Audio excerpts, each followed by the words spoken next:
Hi there, welcome back to What the Flick. I am Christy, that is Matt. So there's a sequel to Super Troopers. 16 long, painful years later, finally, we have the Super Troopers sequel we have long been asking for. Have you been asking for it? Kinda. Sorta. You got it. Matt, Kinda. please describe the Super Troopers sequel, the really complicated plot of Super Troopers 2, Super Troopers. Is it? No, it's not, but they should have done that. That'd be too easy. All right, so the Super Troopers checks us back in with the squad, formerly the Vermont State Police. It's Thorny and Mac and Foster and Rabbit and Farva, everybody's favorite. They've lost their jobs as state troopers. They're working construction. They get an opportunity to come back on the job because part of Canada actually is supposed to be in the US and in Vermont, and so they need to open a new station. They're going to do a changeover with the Mounties, the local Canadian Mounties there, and people argue and it's silly and people don't like being American when they were formerly Canadian. It doesn't make any sense at all, and I can't believe I'm explaining this much. Let's watch the trailer. Let's give a big Canadian welcome to the Vermont Highway Patrol. Come on, guys. They've come up here to tell us how great it's going to be for all of us to become Americans. Repeat after me. I pledge of allegiance to the flag of the United States of America. Learn the words. This is happening. Est-ce que vous savez à quelle vitesse vous allez? Do neither of you speak English? I do. We would like to eat your papers. Can you show me your party papers? This time, everything will be by the book. Everything. What the fuck are you guys doing? Hey, Tim Horton's ghost. What can I get for you guys? Cold beer, liter of cola? What did you say? Do you want a liter of cola? Canada's pretty awesome. Boop, boop. Don't do that. Boop, boop, boop, boop, boop.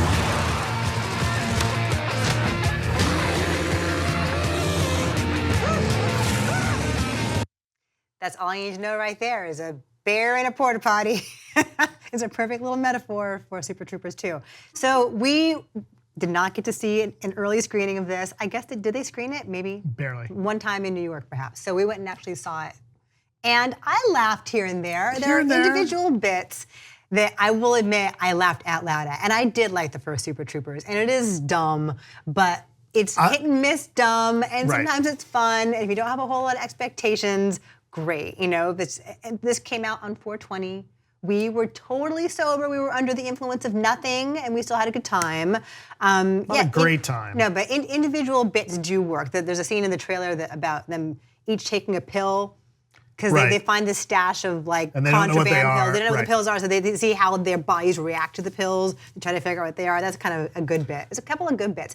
And I can't recall who it was that said that Rob Lowe's character looks like the lead puppet in Team America, like with that bad wig. So he's having fun. It's dumb and fun, but you didn't like it as much as you hoped you would. I was hopeful. I really liked the first one, and I've kind of got a soft spot for these guys. I like Club Dread. I like Beer Fest. I think Beer Fest is their best one next to Super Troopers, but I don't think they've ever quite captured as much fun and hilarity as what they do in the first Super Troopers. This one, the jokes, they don't hit as hard as they could. And it's frustrating. There's some stuff that's kind of fun. And look, like you get a lot of mileage out of watching these guys because they're clearly having a good time. And just kind of watching them goof around it's okay, but it's just not hilarious. And, it's not like watching a Police Academy movie where the jokes are so bad and so stupid and it's painful to sit through. This isn't that bad. It's kind of breezy, but you wanted this to be a lot funnier. You get the sense that there was a lot of improv on the set, right? And like a lot of interplay and just whatever works, they ran with that. Right. Because they have all worked together for so long that they do all know each other so well and their rhythms and what they'll pick up on. And then you have people like Brian Cox, who comes back and is wildly overqualified for this kind of thing. Right, and part of it in that first film, Brian Cox is so shocking in that movie that he's even so in it, and he's almost like in a different world than they are, and he's there's that kind of put upon. He can't believe that these are the cops he's stuck with. This one, he's a little bit, he's more with them than trying to ride herd on him, and it kind of, I think, takes away from it a little bit, right? Like the first one, you get the sense like they're bored, there's nothing going on. This is the shenanigans that they get up to keep themselves busy and keep themselves occupied and just get through the day. Like, okay, that kind of makes sense. This one, they've actually got a real job to do. And so all of the horsing around, it kind of seems a little out of place. I don't know. It's But like, they find time. well, and it's kind of like, hey, let's come up with a reason for them to do more horsing around. At the same time, in the middle of all the horsing around, I do suspect that there is a nugget of a point. There's a nugget of pointed social commentary about how America is viewed around the world, you know, through the eyes of Canada, because the Canadian Mounties, who are, you know, the ones that they're stuck working with, trying to get along with, they have every, you know, perception as far as these guys being the ugly Americans. And in all fairness, the American guys have ridiculous ideas about the Canadian Mounties. There's one scene that it's kind of hilarious, but it's the American guys in Mountie uniforms just spouting off random French words to one another, like chicken cordon bleu and chateau marmont, and which is really obvious, a funny bit. But it's funny. It's a funny bit. They play with it in fun ways. I do think that maybe they mean to say something here beyond the dumb bong jokes. And there's some other things that they do that are unexpected, right? Like, it's, you know, everybody talks about how nice Canadians are. Not in this movie. No, Canadians are mean in this movie. Like to a man. The Mounties? Like every Canadian in this movie is super mean, and it's kind of funny because that's really unexpected. There's a great bit about making fun of people saying sorry, which I thought was really great.